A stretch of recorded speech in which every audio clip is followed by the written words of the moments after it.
c'est genre du 100% coton. On part sur le cas d'un sweat. Et le fleece. On va ramener quelques boissons.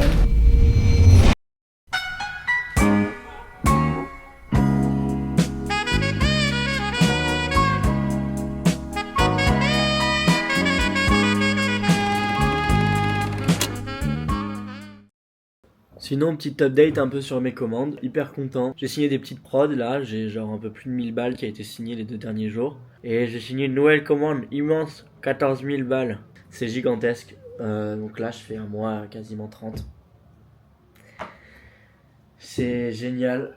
Je suis trop content. Là, je pense les gars que quand ces vidéos vont sortir, je pense que je vais un peu me faire atomiser niveau commande. Il y a 4 mois, j'avais plus énormément de budget pour envoyer des ads, pour envoyer un nouveau site internet, pour envoyer de la création de contenu sur cette activité. Donc je me suis dit, ok Jules, t'as genre 0 budget, donc pars de 0, commence juste avec ton savoir-faire. Donc juste avec ton crâne, tu vas réussir à vendre. Ça a été un big challenge, mais ça a plutôt bien marché parce que bah voilà, aujourd'hui on est au mois de novembre, et là je viens de faire 30K, donc c'est cool. Les gars, quand vous avez pas de budget au début, la vérité, ne négligez pas le bouche à oreille. Quand ton offre elle est cool et que tu sais ce que tu vends, les gars, ça plaît en fait. Quand tu commences, évite le maximum de frais, tu vois. Et quand tu commences à faire des thunes, là, tu peux commencer à investir. Un site internet, de l'ADS, du SEO. Et il y a un truc surtout là que je suis en train de faire de plus en plus et j'ai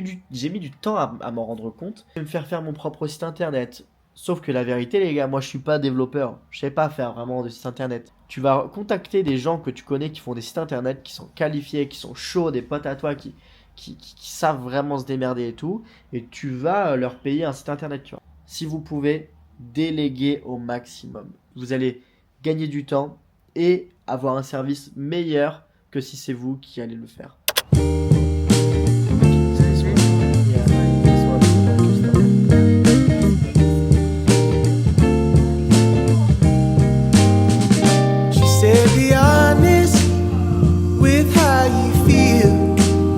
J'étais en train de toucher un peu tous les rouleaux là.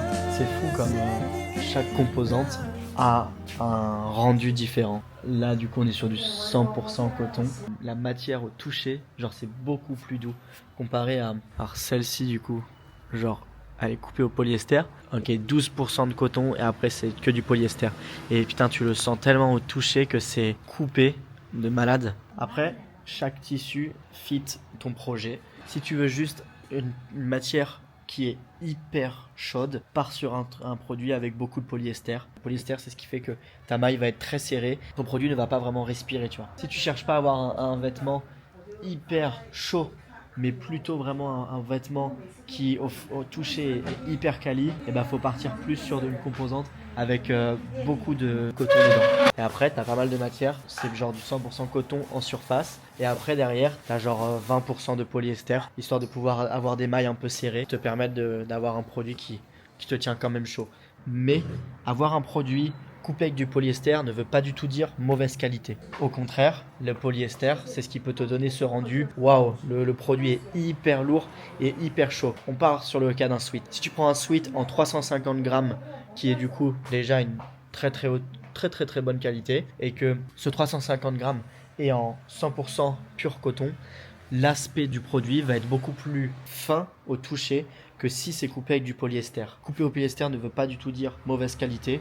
Au contraire, c'est juste que le projet de la pièce dans sa finalité est différente. Du coup là, trop cool. Je repars avec des nouveaux swatchs de matière pour pouvoir vous proposer davantage de couleurs en fonction des qualités que vous souhaitez, en fonction de votre projet. C'est ça le plus important, c'est de pouvoir vous proposer un maximum de choix au niveau des couleurs en fitant le mieux votre projet, tout simplement. Là du coup on est sur des rouleaux en 380 grammes et le shell du coup qui est la partie surface, elle est en 100% coton. Et le fleece du coup, le fleece c'est la partie en dessous, c'est celle-ci, c'est la partie molletonnée. Elle est du coup 44% coton et 56% polyester. Donc ce qui est plutôt des très bonnes matières et qui fait que le produit est au toucher, il est hyper doux et à l'intérieur il est assez chaud. Donc c'est un bon match. Et derrière là-dessus, on a pas mal de choix de couleurs allant du rouge jusqu'au gris. Donc tu vois les gris là, tu as plusieurs gris différentes. Tu peux avoir un gris un peu jaune, un gris vraiment blanc, un gris un peu plus foncé et un gris un peu pur. Regardez là, je viens tout juste de sortir. À gauche, il y a un vendeur de tissus. Et là, encore un vendeur de tissus. Donc il y en a vraiment partout. C'est fou, mais c'est hyper bien. Ça permet de pouvoir vraiment laisser du choix.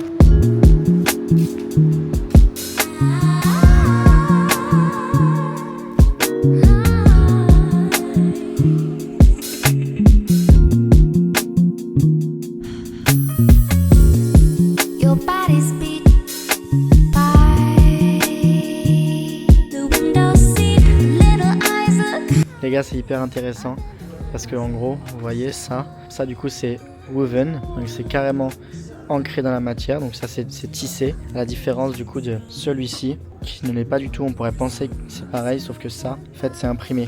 Quand tu retournes, tu vois bien que là, bah, t'as pas de la nuance de bleu, là c'est carrément blanc, donc c'est hyper intéressant.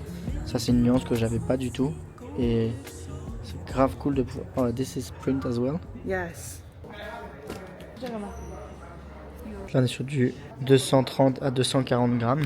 Tout est tissé pour cette fois-ci. Parce qu'on peut bien voir que quand tu retournes, tu peux voir les lignes bleues et blanches. Et pour faire ça, du coup, on est sur des minimums de quantité de 60 pièces.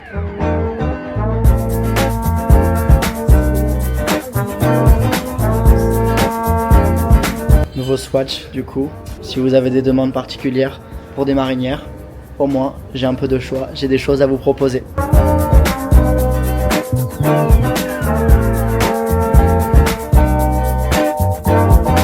On va ramener quelques boissons à l'équipe d'assemblage pour les remercier du travail qu'ils font quotidiennement pour nous. Thank you. Petit Pepsi, ça fait toujours plaisir. Donc voilà, là c'est un peu une petite après-midi classique ici. Actuellement ils sont 1, 2, 4 à travailler. Donc il y a 2 personnes qui sont en train de faire les coutures et une autre personne qui est en train d'enlever tous les petits fils et de faire un peu le contrôle qualité. Là vous voyez ils sont 4, mais putain les gars ils envoient du steak. Hein. Donc là il y a le frérot qui est en train de repasser les vêtements. Il y a le contrôle qualité, couper en fait tous les petits fils comme ça qu'il y a en plus. Et là du coup tu as il y a plus la partie assemblage. La matière est découpée et après prête à être assemblée. Ça c'est la première étape. Ensuite c'est assembler au fond là-bas, contrôle qualité là-bas, repassage, carton, expédition. On est vendredi 15 novembre, il est 14h. Vous voyez que c'est assez chill dans l'usine. Donc on est très loin de tout ce qu'on peut penser, d'exploitation, etc. Voilà, c'est une après-midi classique dans une usine. C'est comme ça que ça se passe. Chacun bosse de son côté, tranquille, ils suivent les commandes. Et là, du coup, c'est le bureau du boss qui, du coup, qui était en train de couper les matières là-bas. Parce que le boss, autant il est ici, mais c'est lui qui est aussi en train de tout couper là-bas. Et filer un petit coup de main sur les prods, quoi.